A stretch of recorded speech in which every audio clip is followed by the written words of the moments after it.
एक छोटे से गांव में ऋतिक नाम का एक गरीब लेकिन ईमानदार लड़का रहता था।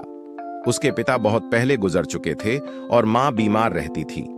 घर चलाने के लिए ऋतिक शहर गया और एक आईपीएस ऑफिसर के घर में सफाई का काम करने लगा।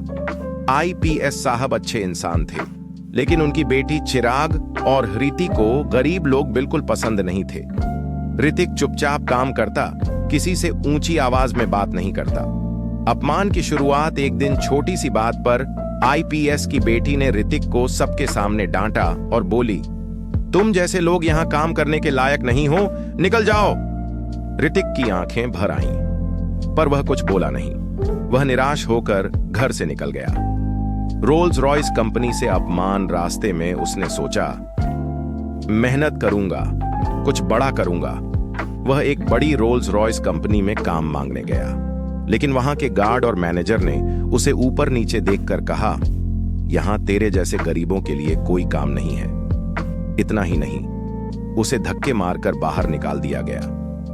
ऋतिक टूट चुका था, लेकिन उसके अंदर की आग अभी बुझी नहीं थी। किस्मत का मोड़, 500 करोड़ की कुश्ती रास्ते में वह एक दूसरे गांव पहुंचा। वहां एक बहुत बड़ी कुश्ती प्रतियोगिता चल रही थी।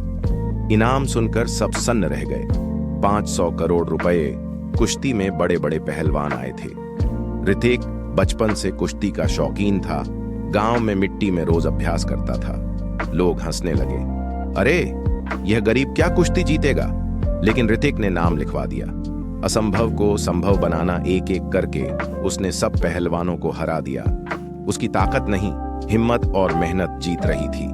आखिरी दांव में पूरा मैदान सन्नाटा और ऋतिक विजेता बन गया।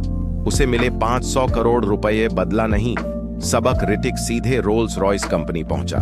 इस बार गार्ड ने उसे रोका, लेकिन ऋतिक मुस्कुराया और कहा, आज मैं यहां काम मांगने नहीं, कंपनी खरीदने आया हूं। कुछ ही समय में पूरी रोल्स रॉयस कंपनी ऋतिक की हो गई।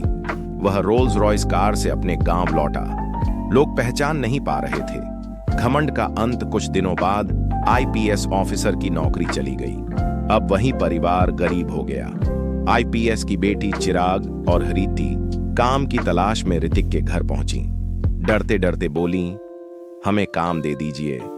सबको लगा ऋतिक बदला लेगा, लेकिन ऋतिक ने सिर झुकाकर कहा, काम मिलेगा, क्योंकि इंसान की पहचान उसके पैसे से नहीं, उसके संस्कार से होती है।